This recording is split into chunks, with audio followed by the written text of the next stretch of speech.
Good morning, everybody. My name is Diana. Thank you so much for coming to our presentation this morning. I know Saturday isn't the most ideal day, but it's greatly appreciated that everyone is here. So let's get started. As Sandra mentioned, we are with UCI, the University of California, Irvine. Welcome.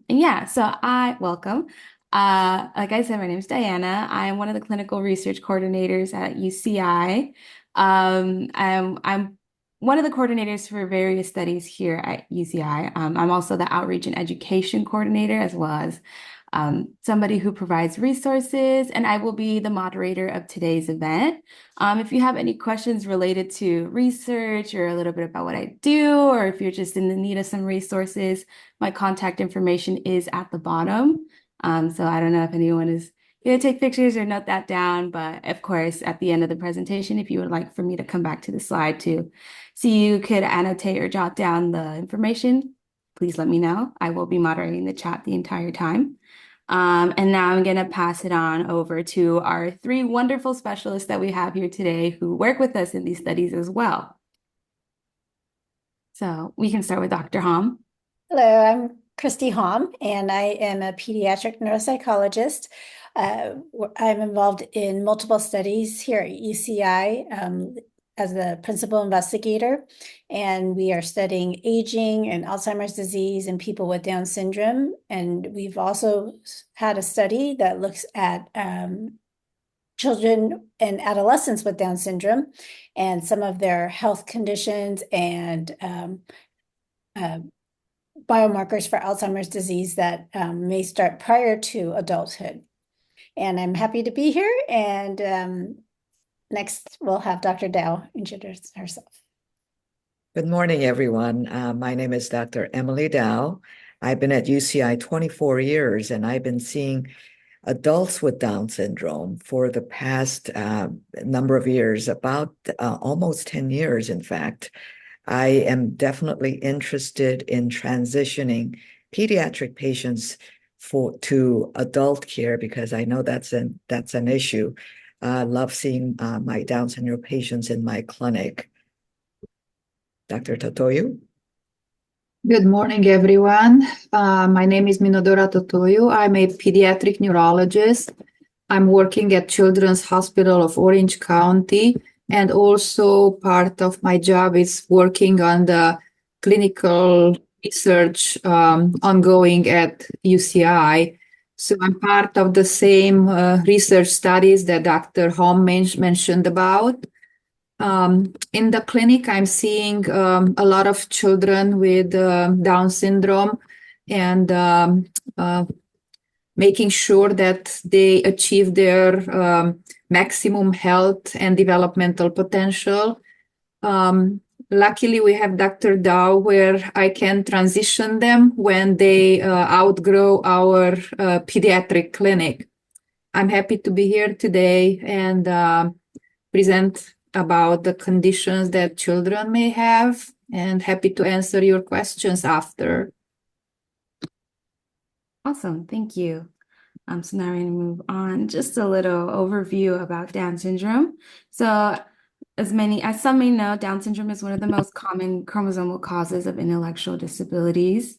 Advances in medicine, advances and research, I may say, have allowed people with Down syndrome to live much longer lives. And the knowledge and management of these issues at an early age can make a big difference in long-term results. We can move on. I do believe Dr. Totoyu is up first. All right. Children with Down syndrome are like any other child. They have the same diseases, but some of them can have them more frequently. And these are some of the diseases that they can have more often, such as hearing loss, ear infections, and those sometimes are due to the fact that they have narrow ear canals, sometimes clogged with wax. They are more prone to infections. They can have vision problems as well. Most of them need glasses, but they do not like to wear them, unfortunately. You need to work on convincing them that they look cute with the glasses and they need them. About 40% of children with Down syndrome are born with congenital heart defects. And luckily these days, those can all be repaired and they can have a normal life after that. Many of them develop hypothyroidism or autoimmune thyroiditis, which is also very treatable. It just needs to be detected on time. And because of that, we check their thyroid function on a yearly basis. About 15% of children with Down syndrome have co-occurring autism. At CHOC, we have, at the Children's Hospital Orange County, we have also the Thompson Autism Center, where we see the children in a co-occurring clinic with a developmental neurologist or developmental pediatrician. And in the meantime, we address their medical health as well as their behavioral health. Some of the children can have seizures, and the most common type is infantile spasms, which is a variant of seizures that it's very treatable in children with Down syndrome. Just need to be detected in time because there is a window of opportunity, about 4 to 6 weeks, to treat them. They have more often celiac disease, about 6 times as many as often than other children. And returning back, they have also more frequently sleep apnea, which can be due to the fact that their muscles are hypotonic. Their tongues are bigger, their tonsils are bigger, but that's also can be addressed by the ENT doctors and the sleep physicians. And not the last, they can have also leukemia. About 1% of children with Down syndrome develop leukemia, is very treatable. And they can have also orthopedic issues. One of them is the neck instability, which is called atlantoaxial instability. And they have to have like an X-ray of their neck before starting to play sports to make sure that they do not have that atlantoaxial instability, because it could prone them to have spinal cord injury. And some of them have hip dislocation, again, due to their hypotonia. You can advance to the next slide.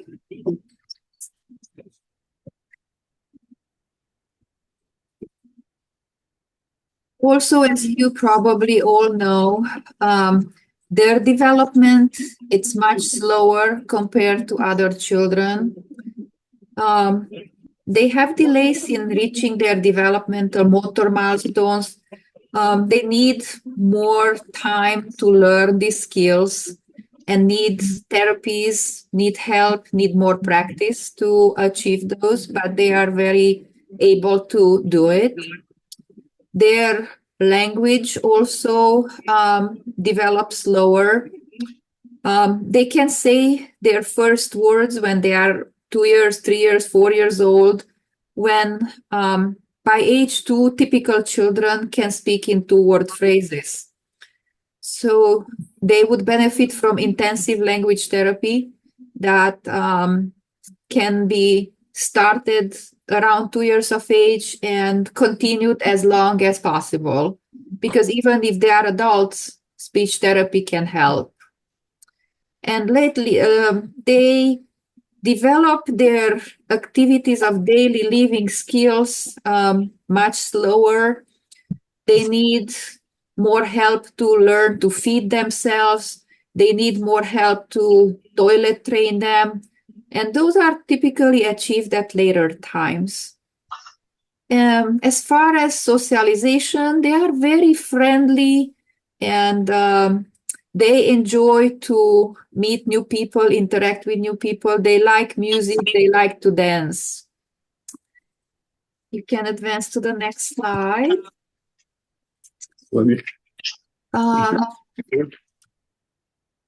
Because of all those conditions that they have, it's very important to pay attention to their nutrition and activity to maintain proper weight.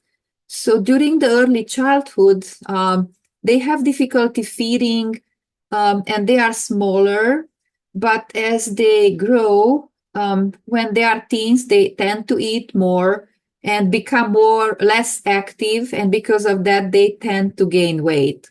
Very important during teenagers to be involved in many activities and keep them moving so you prevent that weight gain. Because of the fact that they are hypotonic, they move slower, they have less self-protective mechanisms, and they are more prone to injuries and abuse. So you really need to protect them. To cover all their medical needs, these children and adults would benefit from participating in a family-centered medical home, and to have the support from the programs that they are available, which are the regional center, medical, through the school system, the individual education plan, and also for those children who have more extensive medical needs, the in-home supportive services, or IHSS. Can go to the next slide. In order to support development and growth of children with Down syndrome and to achieve their maximum potential, for parents, it's very important also to learn as much as possible about Down syndrome. This can be done through reading, to participating to this kind of activities. Also, there are educational materials that can be accessed from different websites. And it's very important to give your children daily tasks and responsibilities and to challenge them because they are able to learn. I think the most detrimental is that parents would do everything for them when they are little, because that will hinder their development. Also, it's very important to learn about what your child is learning at school and at the therapy places, and if you have the option and availability to practice those skills at home. Look for social opportunities in the community, like the DSALA. Talk to other parents of individuals with Down syndrome, and please be patient with them and teach them skills. We can go to the next slide. It's very important to read to them, to talk to them, to play with your child as you would play with other children. Provide them as many opportunities as possible to help develop their life skills. Encourage them to do things for themselves, and make sure that they have positive experiences with new people, new places, new activities. And now I will have Dr. Dow talk to you about adulthood. Thank you, Dr. Tatoyu. Next slide, please. So the transition from pediatric care to adult care can be quite challenging. And I really encourage all parents and caregivers to start planning early. Some of the pediatricians continue to see them until age 18 or 21, for example. So before the children reach either age, start planning and see whether there's somebody, a primary care physician, that can transition the care from pediatric to adult. And everybody should have a primary care physician.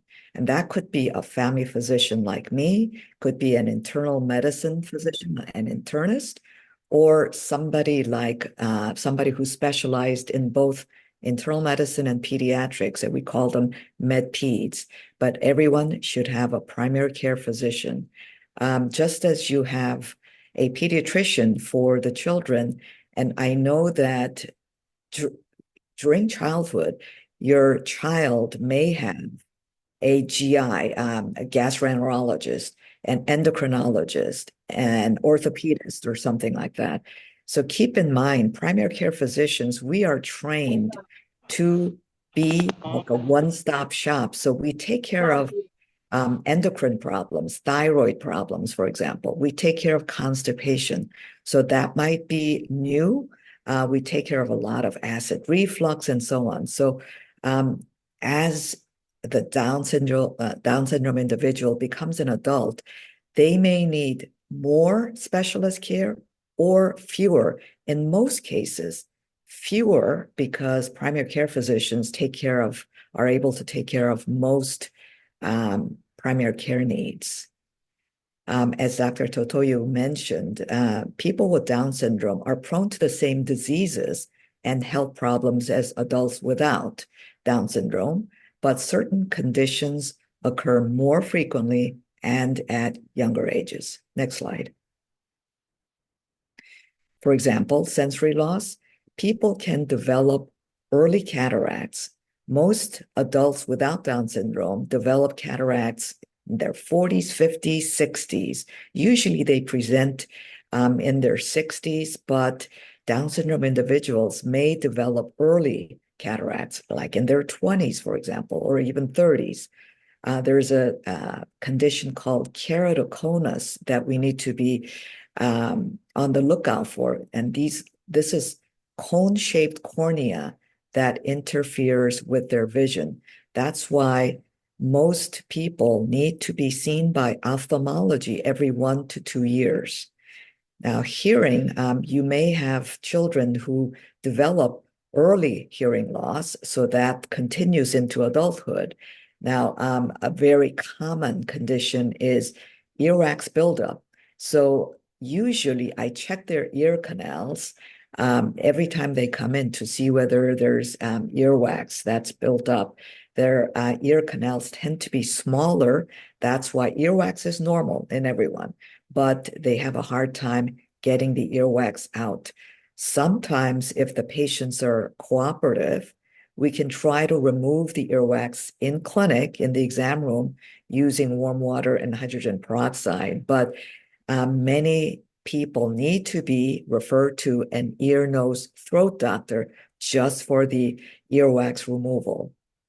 For gastrointestinal problems, lots of acid reflux we see, some celiac disease as well. About 15%, 5 to 15% may present with celiac disease, which is with anemia, chronic diarrhea, for example. And we test, it can be a blood test, and then it might even involve endoscopy to diagnose somebody with celiac disease.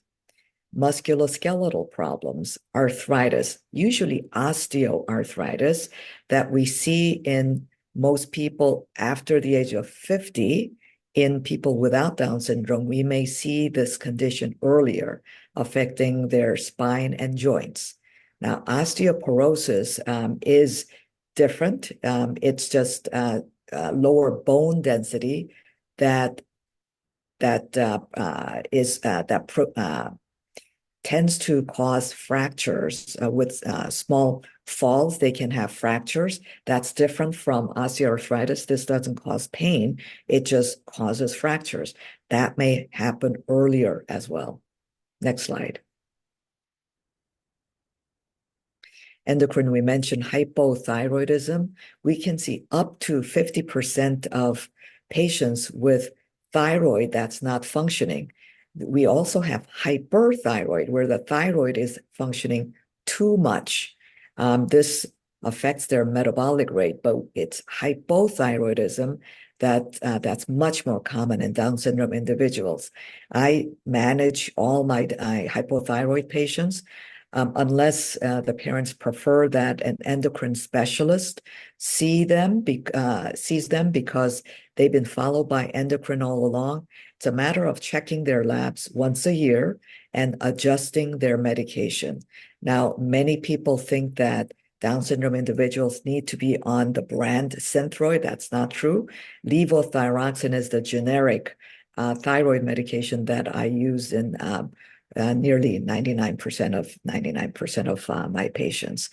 The only problem is that small changes in the doses can affect the thyroid, the way in which they react. So we need to be very sensitive and very careful in adjusting the doses. People can have high cholesterol. We manage cholesterol problems. We don't start cholesterol medications until age 40, for example. There's no evidence that starting medication earlier is beneficial, although I do have patients with Down syndrome patients with very elevated triglycerides, which is fatty acid or fat in the bloodstream, in which case we have them on multiple medications, including a cholesterol-lowering medication, like a statin, for example. Diabetes is actually uncommon, thank goodness, in Down syndrome adults, but we do see that from time to time. Obesity, very common, up to about almost 40% have obesity and about 35% overweight. This is a big problem, as Dr. Totoyo mentioned, and this is something that we need to address at each clinic visit to make sure people are following a balanced diet and getting exercise, regular exercise every day. Dr. Totoyo mentioned congenital heart disease. Many times when they come to me, they're already under care of cardiology, or many of the patients have already had heart valve repairs and so on. Now, the only problem is that sometimes they can present with new heart valve problems as adults. They can also have irregular heart rate, but we can also refer our patients to adult cardiologists. Dental problems is a big, very important issue. They can present with gum disease, gingivitis, periodontal disease. They can present with cavities or tooth loss. Now, with some of the Down syndrome patients, they have a hard time cooperating with the dental exam. Sometimes we may have to have them undergo dental exam under general anesthesia. And I work with a dentist who also happens to be an anesthesiologist, so that when many of our patients are not able to cooperate with lab draws, for example, we do the lab draws at the same time as the dental exam. And so that has worked out very well. And hopefully you all have a dentist that you can trust to be very gentle with the Down syndrome individuals, and at times having to use dental to undergo dental exams under general anesthesia. Next slide, please. Sleep disorders. Sleep apnea is very, very common, and it's not always associated with obese individuals. Just this week, in fact, I diagnosed somebody with sleep apnea, mild sleep apnea, and her BMI is low, in fact. And this sleep apnea can cause functional and behavioral changes because they're not able to get that air in their airway as they sleep. And using CPAP can be very, very challenging. Many of our patients are not able to tolerate CPAP. There are some websites with videos, YouTube videos, that you can watch along with your children to see whether you can get them used to using the CPAP. It doesn't have to be a mask. Masks are better than just the nasal cannulas, but there are different ways, different options, and maybe get them using the CPAP machine during the day, watching TV for an hour at a time, half an hour, then an hour. Ideally, people use it for at least 4 hours per night. I know it's not always possible, but we need to be working with our sleep medicine specialists on this because it can really improve the quality of their lives. In terms of neurological issues, they can present with adult onset seizures when they hadn't had seizures as children. Next slide. Down syndrome regression disorder. This is a rare disorder that I'm actually seeing in a few patients that I've referred to CHLA, the team with Dr. Jonathan Santoro. This usually occurs between the ages of 15 to 30. I have a patient who's in his 30s who has this, and they present with sudden loss of skills, cognitive skills, memory issues, for example, language issues, refusing to speak. Their speech all of a sudden becomes limited. Personal and self-care skills, ability to take care of themselves, what they were able to do previously, they're not able to do. Social skills, they prefer to be alone and not interacting with other people, for example. Sometimes we see them with extreme slowing of movement or catatonia, whether they look like they're stuck in one position. They're slumped down. They're not meeting your eyes. They have poor eye contact. I have a patient who's stuck in a position with the arms raised like this, looking at something that nobody can see. I don't know whether they're having hallucinations, for example. A direct cause has not been identified, but there's ongoing research at Children's Hospital of Los Angeles. Now, this is different from Alzheimer's disease, and we can talk about that. We'll talk about that. Next slide, please. Early onset Alzheimer's dementia is something that we see. It's extremely rare in people younger than 40. So you might think, maybe there's some confusion between Down syndrome regression disorder and Alzheimer's disease, but it is extremely rare to see somebody with Alzheimer's disease before the age of 40. About 25% of people present during their 40s, not at 40. I think we may need to change this slide a little bit. I've missed this one. During their 40s, 25% of people present. 50% of people present during their 50s. 75% during their 60s. There is an increased risk of Alzheimer's disease, but some adults do not develop Alzheimer's dementia during their lifetime. Not everybody gets Alzheimer's disease. And doctors and scientists at UCI are working to understand and treat Alzheimer's disease in people with Down syndrome. For example, Dr. Hom and Totoyu. Next slide. So how do Alzheimer's dementia present? There are changes in memory, changes in behavior and personality. There's slowness. So these are somewhat similar to regression disorder, Down syndrome regression disorder. This disorientation in time and place, unable to recognize familiar places and people, sleep problems, disruption in their sleep routine, changes in appetite, incontinence of stool or urine, and they're less functional in daily activities. Again, loss of their daily living skills and loss of interest in hobbies. Next slide. So planning for the future, many people understand more than you think. Many Down syndrome individuals are able to understand more than you give them credit for, in fact. So please include them in all life decisions. And it's not uncommon, as you know, for people with Down syndrome to outlive their parents. So we need to be planning ahead. We need to think about group homes and independent living opportunities. Some of my patients actually live on their own with some caregivers looking in on them. Many of them live in group homes because they need very structured routines. Some of them even work. There are employment opportunities and even retirement from employment. So we need to be planning for long-term financial issues.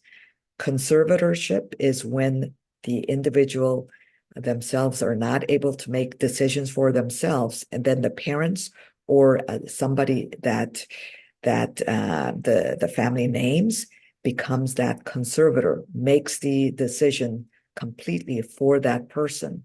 Or power of attorney. Power of attorney is different from conservatorship in that the Down syndrome individual names a person to be their power of attorney. I have some very high functioning Down syndrome patients who say, I would like my mom, my dad to make decisions for me. So that's power of attorney, whereas conservator just makes the decision for them from the get-go.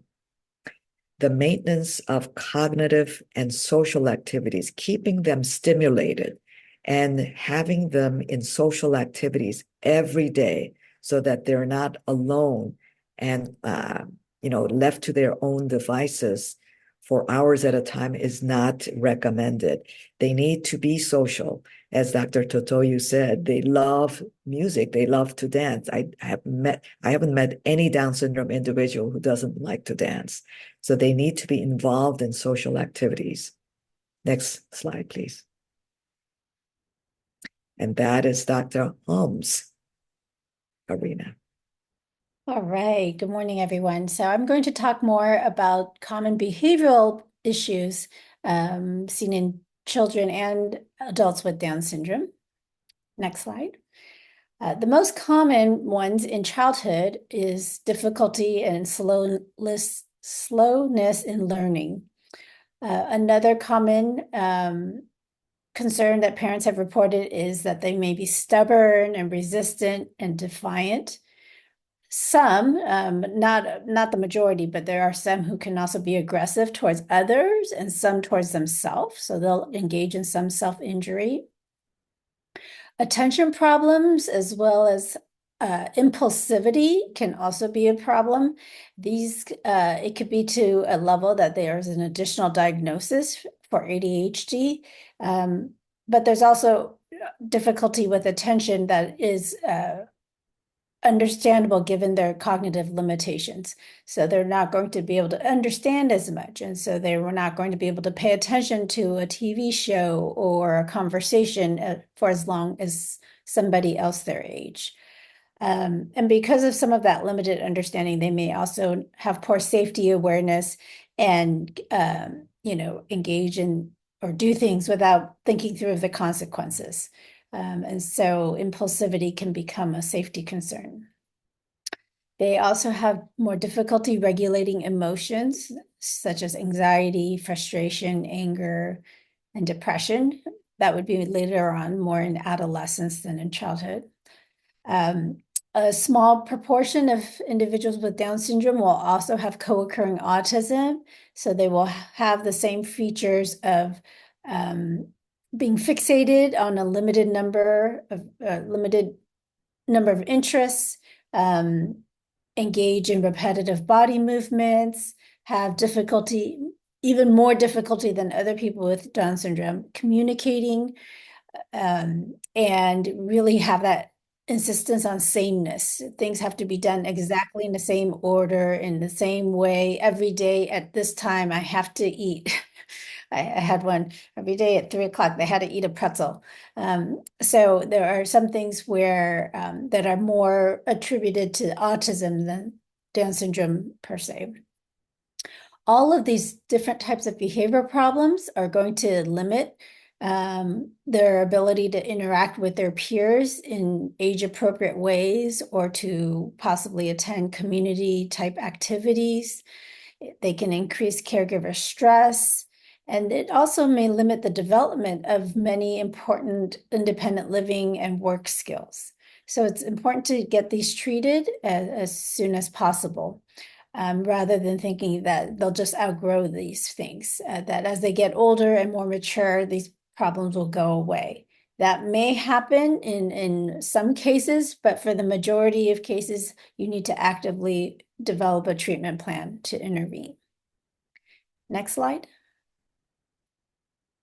In adulthood, that resistance and defiance can continue, and it's also much harder to physically assist or move an adult versus a 5-year-old child if they're not willing to, go along with whatever that day's programs are. So dealing with the resistance in adulthood, it becomes often much more difficult than resistance in a child. Other problems are withdrawal, lack of motivation, depression, anxiety. We used to have a clinic that was sponsored by the Regional Center of Orange County. So we saw lots of people with Down syndrome in that transitional age from finishing schooling, so more around that age 22 and into young adulthood. And it was very common for them to start feeling depressed around that age. They've lost their social support. They've lost what's familiar to them, going to school 5 days a week, having teachers, classmates, all that cognitive stimulation and social stimulation. And then in adulthood, they don't have as much of that planned programming. They're also watching other people, including their siblings, become adults, getting married, driving a car, getting a job, moving out of the house, and they see that they're being left behind or unable to do those things. Other problems in adulthood are changes in mood. They can develop, a lot of irritability and agitation. There's also physical restlessness, and some have aggressive behaviors. Next slide. So there may be different reasons for these challenging behaviors, and there can be different reasons for the same type of challenging behavior. It's really important to try to identify what might be causing it or triggering it. Stressful life events, history of trauma or abuse are certainly the most well-known causes, but also inconsistent rules and expectations between people in their life. So if they go between households, maybe mother's rules are different than father's rules, or even between the day program and their household. There's also difficulties with communication, and we know that there's a direct correlation. The more limited the communication skills, the greater the likelihood of having behavioral issues. And that's probably not hard to understand, because if they can't communicate effectively what they want or how they feel, and other people don't pay attention, then if you get mad or throw something, that's an easier way to get people's attention.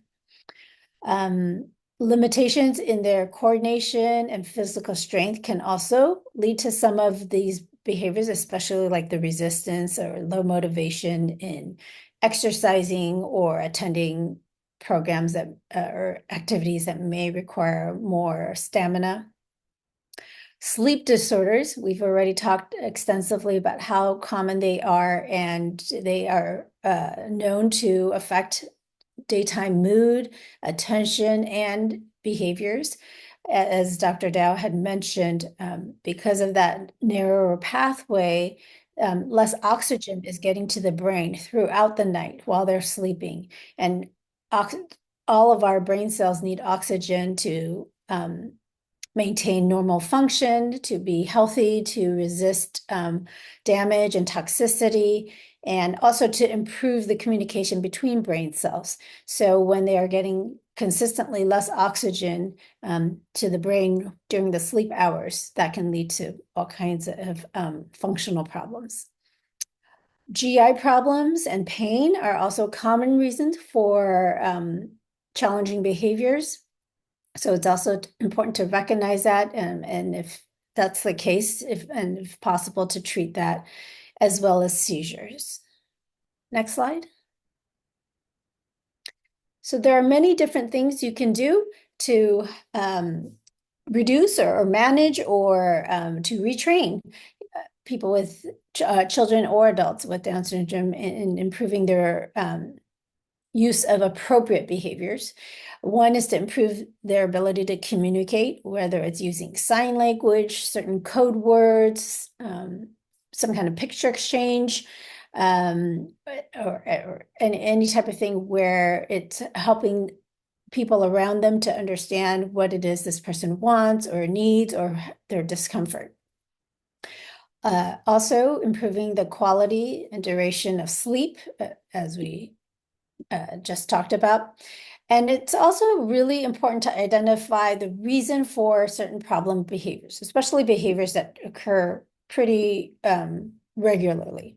The most common reason is to get something. So if you want something and the family member or caregiver says no, you might go get it anyways. You might sneak around them.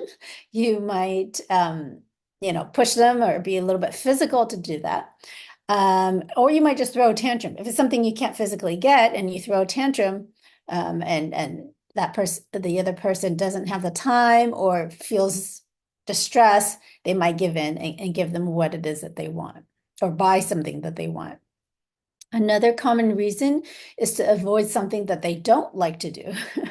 And it could be schoolwork, it could be going to bed, it could be taking a shower. If they're throwing a tantrum or just creating a lot of resistance, then the person who's asking them to do something might just give up or clean up after them instead of forcing them to do that. Another common reason for problematic behaviors is to get attention. And this is something that may be a little bit hard for some people to understand. People with Down syndrome like that socialization. And so even negative attention can be reinforcing. So it's not just when they get praise and when they receive compliments from people, even when the teacher or a parent is saying to them, stop doing that, don't do that, or, you need to do this, or they're dropping whatever they're doing, whatever conversation they're having, or whatever they're in the middle of to go pay attention to the individual who is misbehaving, that is still a form of attention, and that can still be reinforcing or rewarding and leading to future likelihood of engaging in these kinds of behaviors. And then there's also reasons where it just feels good to them or it's pleasurable. So overeating, they like to eat. So you can understand, we've all been there where we just derive pleasure from doing certain activities. But for the person with Down syndrome, they may not understand the need to stop or when to stop. So it's important to set clear expectations and to be consistent with the consequences. And this is not just unique to parents of individuals with Down syndrome. This is applicable to all parents. Having unclear expectations. And sometimes that's being too broad or too vague. When you say, be good, behave, listen to the teacher, that's a really broad expectation that may be hard for the person to understand or to know which one is part of the listening and which is some other category. Or when they say be good or be nice, again, what constitutes nice? When you say something to be more specific, like if somebody talks to you, answer back. When somebody talks to you, make eye contact. Or when you don't want to do something, use your words. Those are clear expectations rather than this general type of statement of, make good choices. Those are terms that I frequently hear parents say that, we tell them they need to make good choices. But if they don't know what their choices are, they don't know which one's the better choice to make. And then also it's important to increase your expectation for good behaviors and to provide positive reinforcement for what it is that they do. So one thing people tend to forget is that if they are doing what you want them to do, you should recognize that. And that's going to lead to more likelihood of them doing that thing again. Instead, what happens sometimes is parents don't pay attention until the child meaning, pediatric or even an adult child is not doing something appropriate when they are engaging in something inappropriate or yelling or throwing a tantrum. That's when they get that attention. And so it's become reversed where they're not getting recognized for the good things that they do, only for the bad things. Next slide. So, whilst many of these behaviors can be common to Down syndrome, it's also important to know when it's important to seek help and get professional help and treatment. That can be in the form of medication to manage some of these behaviors. It could be in the form of therapy, psychotherapy, or behavioral therapy. A lot of it depends on the type of behavior and, again, the underlying cause for that behavior. But any kind of serious self-harm, hitting the head or body, biting themselves, anything that's really like breaking the skin a lot, all those, can lead to infection or serious injury. Physical aggression towards others. Any major change in mood or personality is also concerning. And so you want to intervene early, especially if it's not clear what's leading to that. For example, if a person has changed schools or changed group homes, or there's new staff, that it may be more understandable, and that may be just a temporary thing. Anyone who has significant anxiety or fears that interfere with their daily activities. So things like fear of getting sick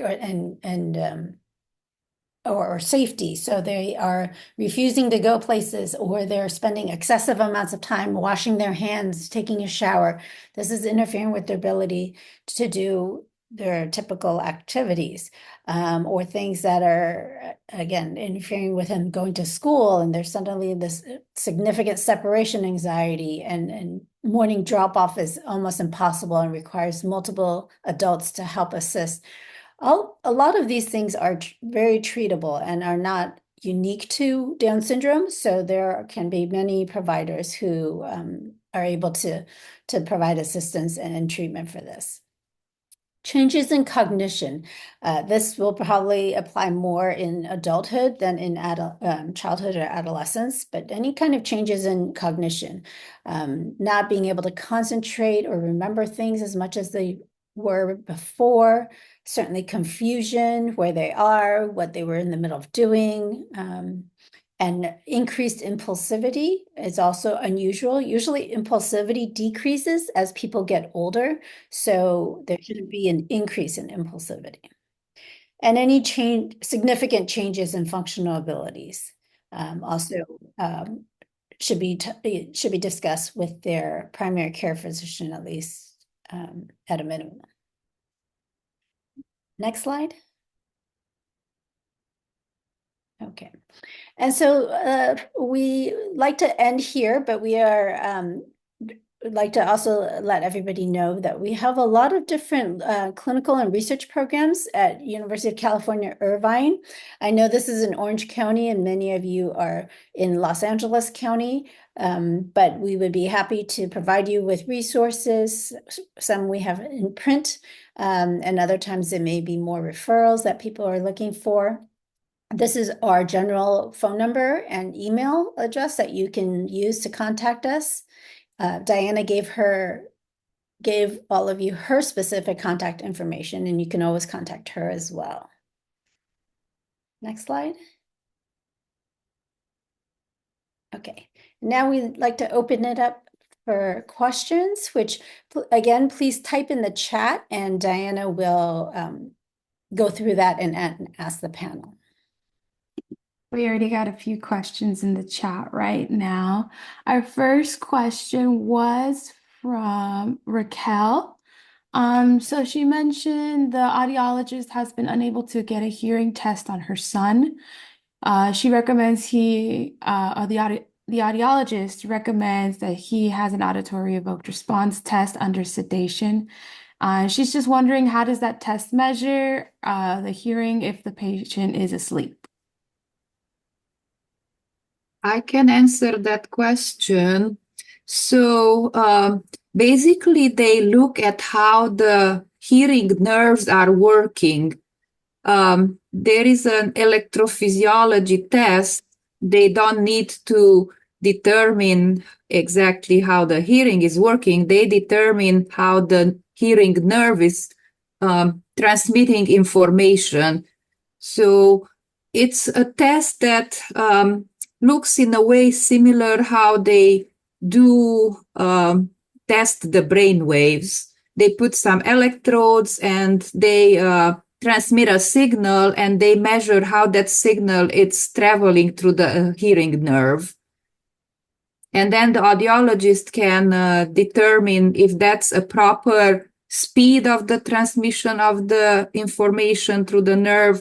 And that determines actually how the nervous system part of the hearing is functioning.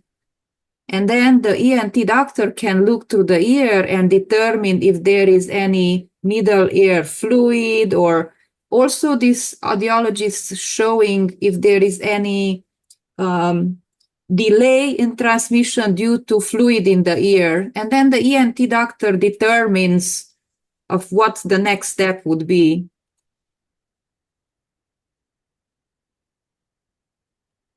Great. Thank you so much, Dr. Chitoyu. I have another question from Sue.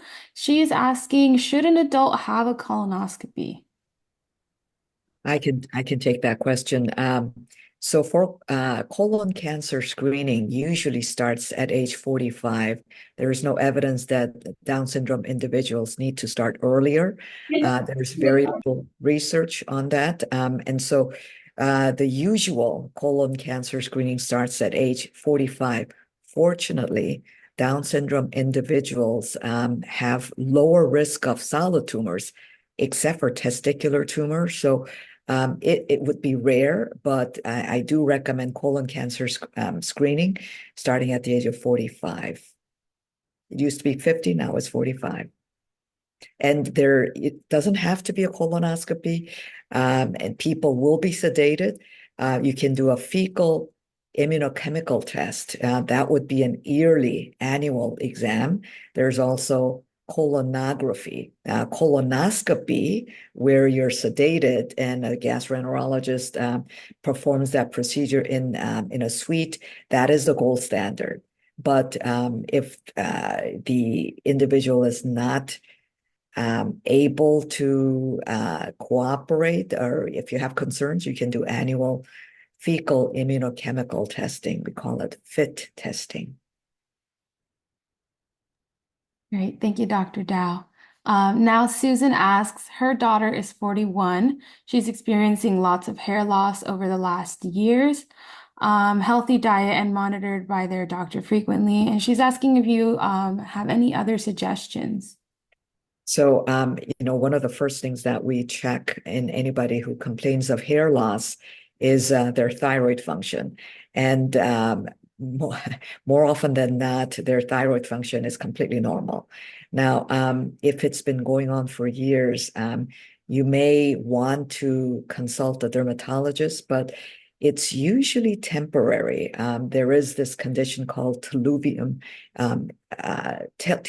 effluvium, whereas the hair follicles all grow at the same time.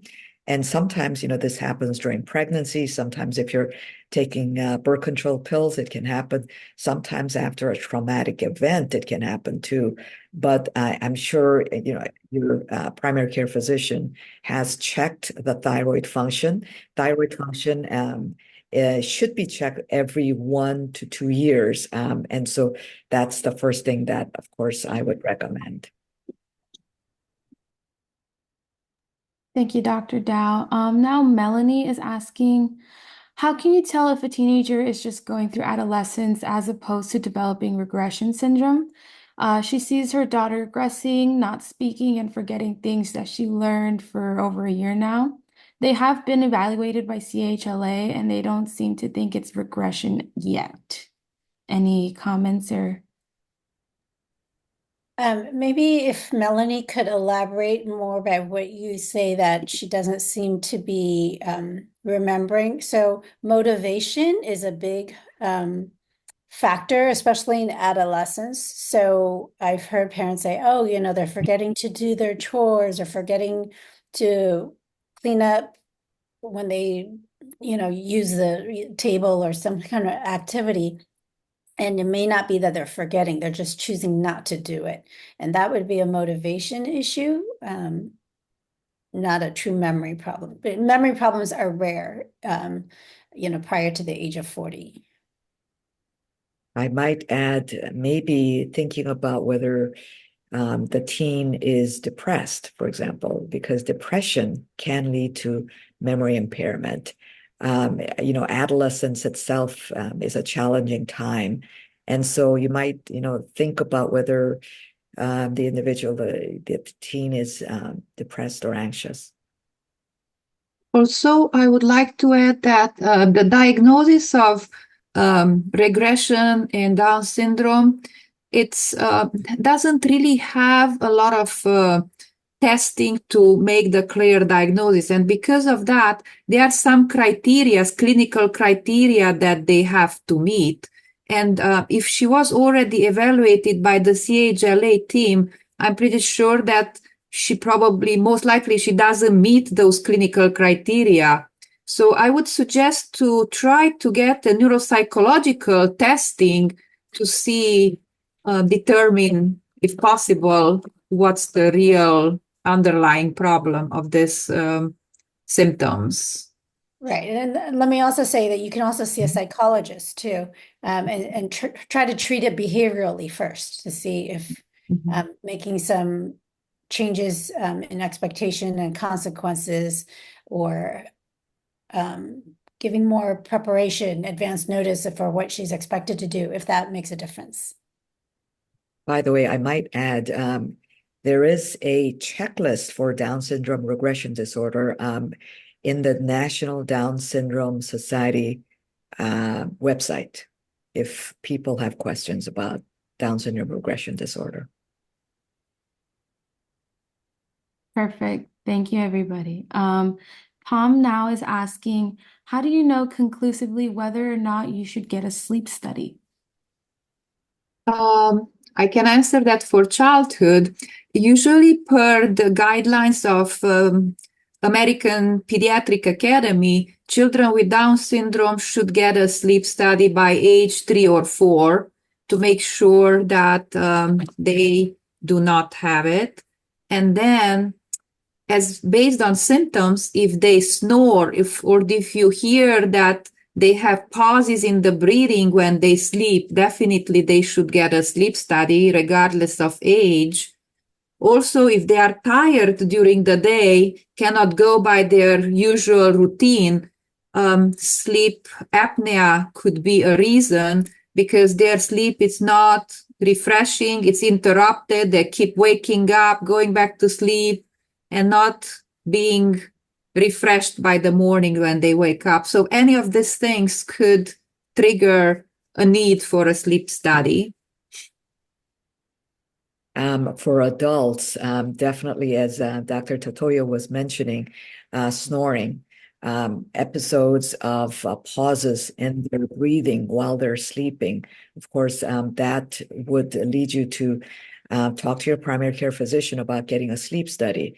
Now, sometimes some of the patients don't snore, but there may be some changes in behavior. That's when you might consider a sleep study. It's a difficult question to answer for when is it definitive. Of course, snoring, apneic episodes, absolutely. But other times when they're not snoring, but there are changes in behavior, and it's not depression, anxiety, it is difficult. It is a consideration.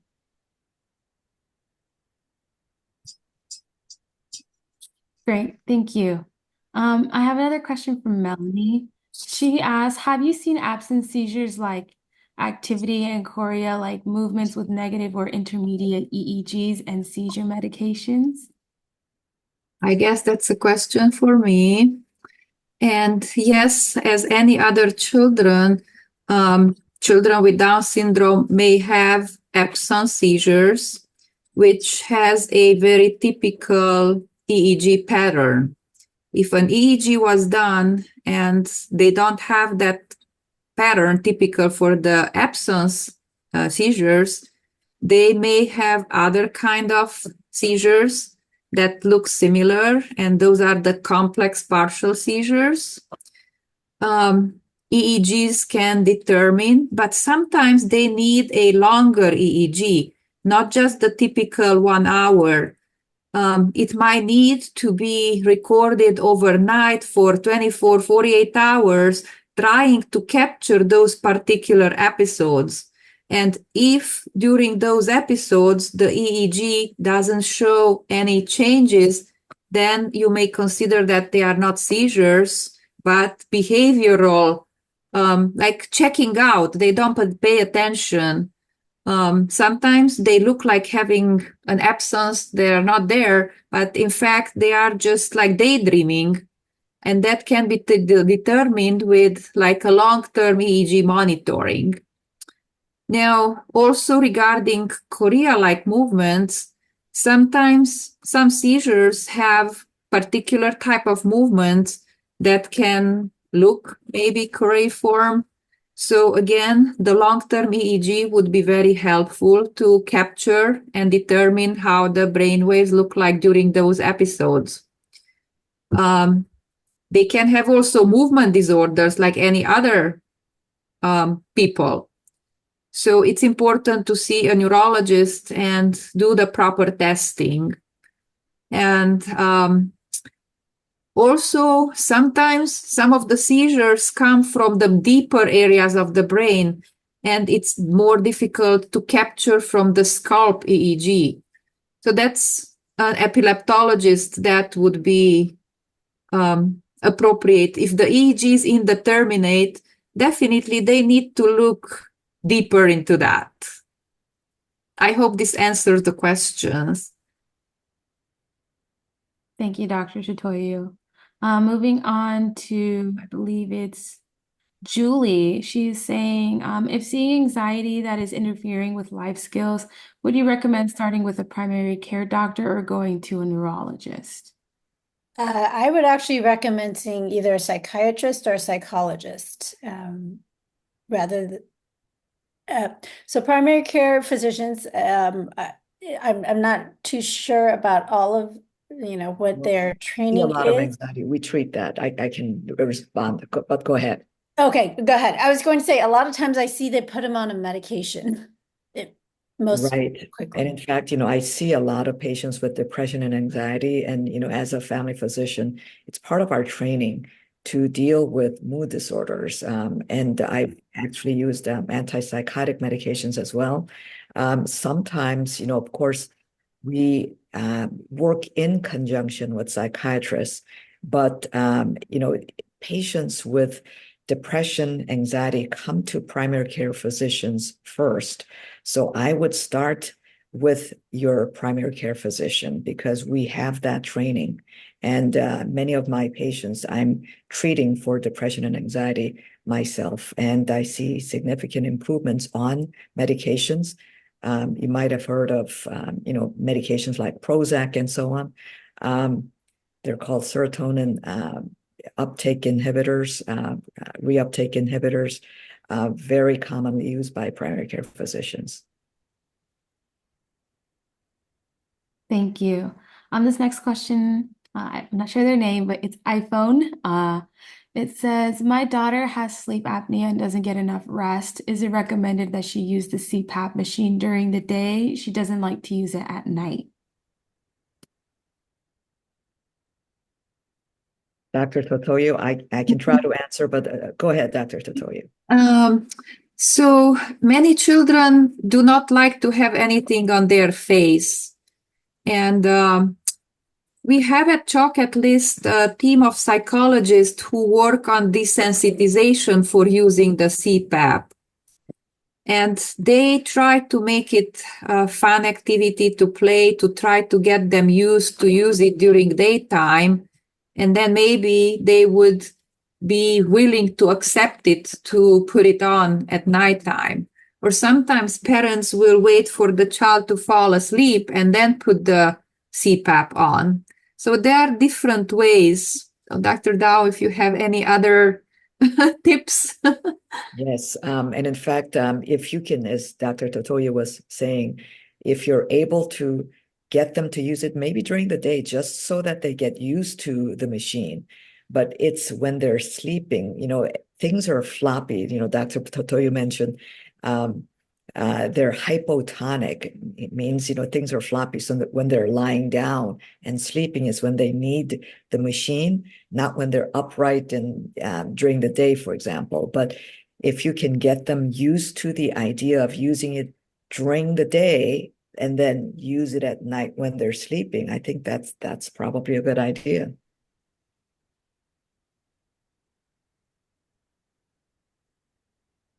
Thank you. So our next question is from Alma. She says, my son had an ear, nose, and throat surgery when he was 4 years old due to his sleep apnea. And now that he's 12, she's noticing that he's snoring a lot. Should she worry about sleep apnea again? Yes, definitely. And if tonsils adenoids were removed, the next step is to see a pulmonary doctor and do the sleep study again to see if indeed the child has sleep apnea, and then the pulmonary doctor will recommend the proper management. Thank you, Dr. Totoyu. Alejandra's asking, can thyroid be under control without medication? She has a 5-year-old since birth that's been on medication, and the doctor has been put on hold, I believe. So yes, thyroid can be under control without medication. So the doctors are looking at those lab tests, and depending on what those are showing, they determine if the patient needs to be or not on medication. I don't know, Dr. Dow, if you have any other Sure. In fact, again, as Dr. Totoyo mentioned, it's by the lab result that we adjust medications, not so much the symptoms. People think, oh, I'm tired. People who are hypothyroid, oh, I'm tired. I feel like I'm cold all the time. Maybe we need to increase the medication dose. If the result is normal, we should not increase the medication, just going with the symptoms. So I'm sure your doctor is looking at the lab result and seeing that the result is normal. That's why the patient is off the medication. And so we have to go with lab results, not so much what the patients feel. And so some of the hypothyroid patients can be off medications because their thyroid is functioning okay. And then we probably need to check that thyroid function again in about a year or two. Great, thank you. Carmen is asking, any tips for teeth grinding?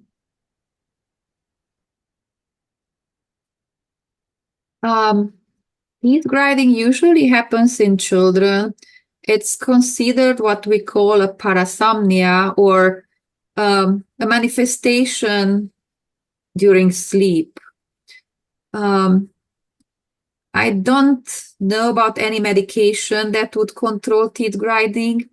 You can speak with their dentist. Sometimes they can put some sealing material on the teeth to prevent erosion of the teeth. I know the sound may be disturbing, but also I would recommend maybe to do a sleep study to see if there is any other issue with their sleep. Agree with Dr. Totoyo. Definitely work with the dentist.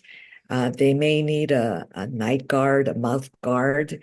Whether they are able to keep them in is another problem. But definitely working with the dentist on that issue is what I would recommend as well.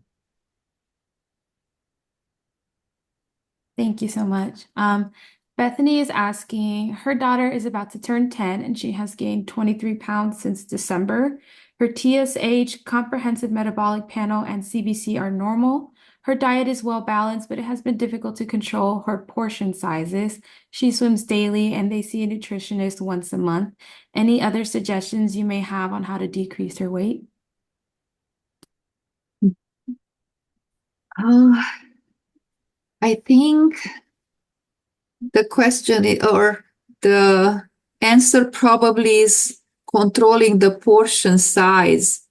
So you may set up the portion, and if they want seconds for the meal, try to provide food that it's low calorie, like carrot sticks, cucumbers, salads, things that have low calories and tend to um, help fill up that need for more food.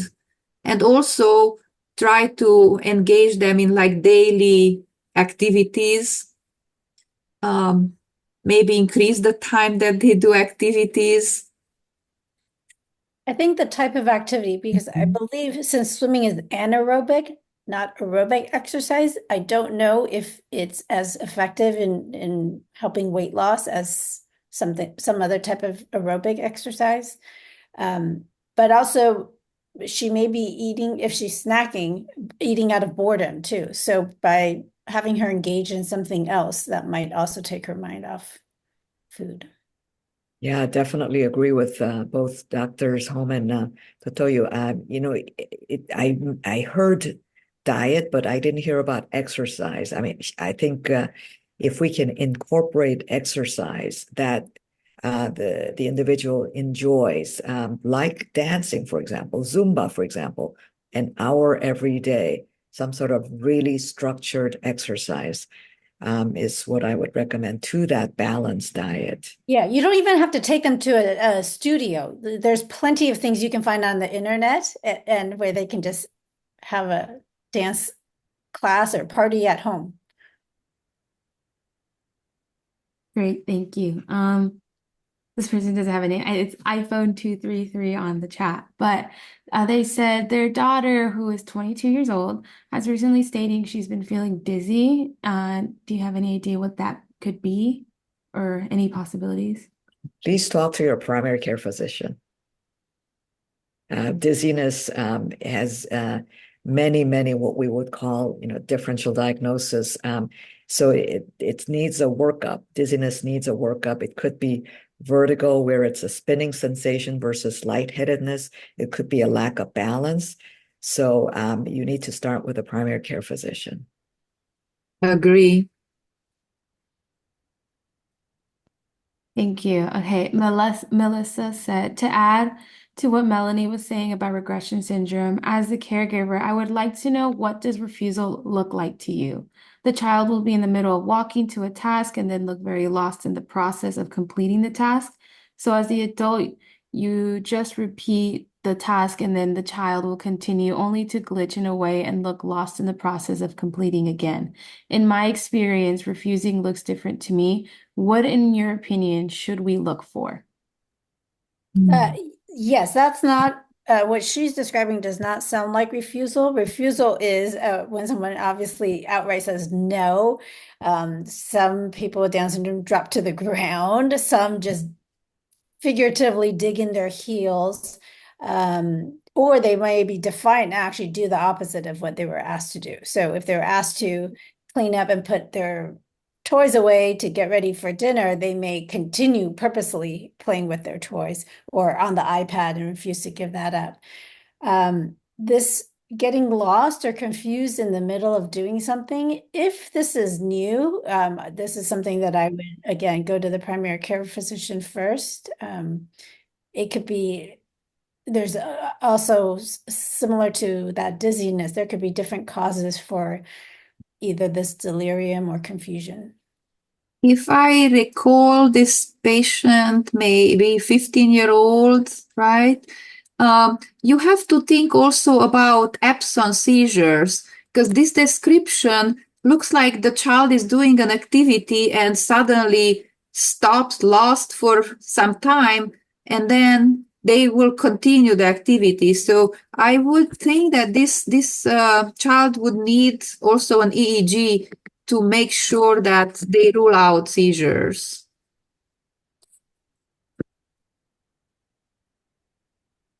Great, thank you. Alma's now asking, what does a sleep study for kids look like? So They are requested to come to the diagnostic lab usually around 7 p.m.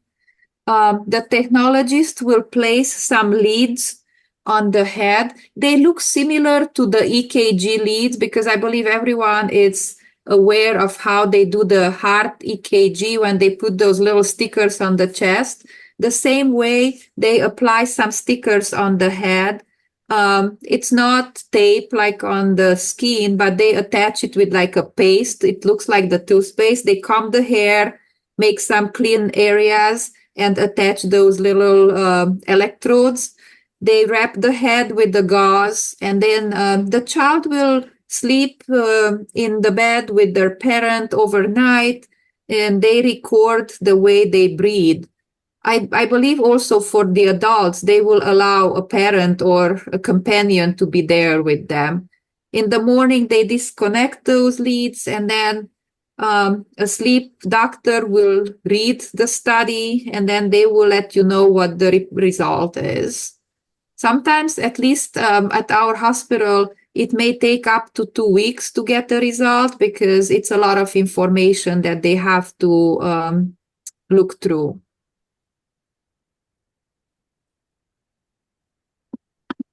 Thank you. Peter and Ross is asking, is high pain threshold common in Down syndrome? My 31-year-old son has limited verbal communication. I would only notice if he does facial grimacing. Is autism and OCD common in Down syndrome? I'll take the question about the pain threshold. That is something that I notice all the time. And people who are not able to express pain is definitely a challenge. But many of my parents and caregivers say they do not express pain. And so that is probably something that we have observed. They don't express pain much. Sometimes they show you an area and say, oh, and are you having pain? And they may, yes, but they may say yes to everything, especially those with limited verbal proficiency. But yes, that is definitely something that I have observed. I observed the same thing in children as well as in the adults that we see in the research studies, that they can have a very high pain threshold and they are not complainers as well. So you have to really look for their facial expression and other signs that will guide you to see that they are in pain. And yes, autism is more common in children with Down syndrome. They can have probably 15% of children with Down syndrome have co-occurring autism. And OCD is also common in the sense that they like very much routine. They are very structured. They like to organize their belongings. Many of the adults that we see in the research studies at their own home, their closets are very organized. All their clothes are very neatly folded. Everything is like very well organized. You may call this OCD, but they like very much routine. Yeah, so technically OCD is an anxiety disorder. And so it's usually behaviors that are done repetitively due to anxiety. So there's sort of a mislabeling, but in Down syndrome, it tends to be more repetitive behaviors and repetitive activities that they enjoy. It is not as a way to ward off or counter some sort of anxiety, such as, fear of contamination and getting sick. But it is common for people with Down syndrome to like and have that routine. So for me, I would say OCD, the disorder is more of a interferes with daily function because of the need to do that same routine over and over. But by and large, most Down syndrome individuals like a strict routine, as everyone mentioned. But OCD is when it really interferes with their daily function. Thank you. Abigail asks, my son had the tonsils and adenoid glands removed because of sleep apnea. It improves for a few years. He had another sleep study last year and he still has sleep apnea. He still needs to wear a CPAP, but he doesn't like it. Any thoughts? As said before, I think it's important to maybe try to work with a child life specialist or as a counselor or psychologist to try to get them accustomed to wearing the CPAP during daytime, and maybe after that can transition to accept it at nighttime when they sleep. But yes, it's important to wear the CPAP and to manage the sleep apnea, because there are studies showing that if a patient has sleep apnea, they might lose quite a high number of IQ points. So it's important to do whatever it takes to get them used to wear the CPAP if it's needed. And now I think that there is also research ongoing for some devices that looks like a pacer that they implant on the tongue nerves to try to help sleep apnea. Our hospital, I think, also already started using it. It's called Inspire. I don't know exactly what the criteria they need to meet to have that implanted, but I was told that it's working. Lots of times insurance doesn't cover that. There's a Mhm. index, a number that they have to meet in order for Yeah. them to Mhm. be candidates for Inspire. Yeah, insurance is another issue. Yeah. There is a study for children with Down syndrome out of Colorado Children's Hospital for, I don't know if it's that exact same implant, but some sort of implant device. And so if you're part of that research study, the research grant covers the costs associated with that. Thank you. And I believe Melanie is asking, we've done several EEGs and saw a neurology evaluation. It all remains indeterminate. She gets hand tremors while writing. We had her on Keppra and didn't seem to change, and they're asking for some help and suggestions. This will be our last question for today. See, we've hit the 11:30 mark, so. Thank you.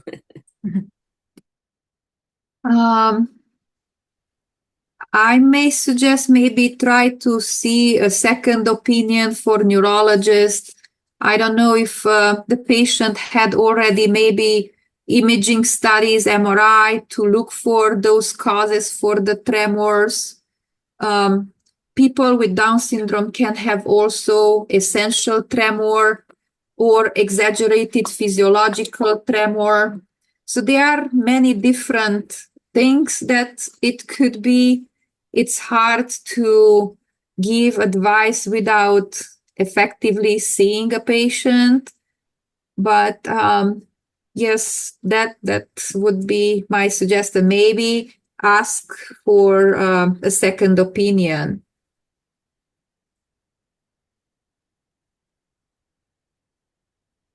Thank you so much, Dr. Chitoyu. We're going to move on to a next slide. So this is a bit of promotion. So here at UCI, we have our annual Down syndrome showcase. This year will be our second annual. So we are inviting everyone to come out and join us and support the community of children and adults with Down syndrome that will be showcasing their wonderful talents. It will be on September 29th from 2 to 5, but the exhibit will be opening, or doors will be opening at 1:30. And this is going to be at the Irvine Barclay Theater in Irvine, California. Also, if you have a loved one with Down syndrome who would be interested in performing or showcasing their art that day, please contact Kelly. She's one of our other coordinators here at our studies at UCI. And our last day to register is August 1st. Tickets are also available at the Barclay website, which is right here on the link at the bottom.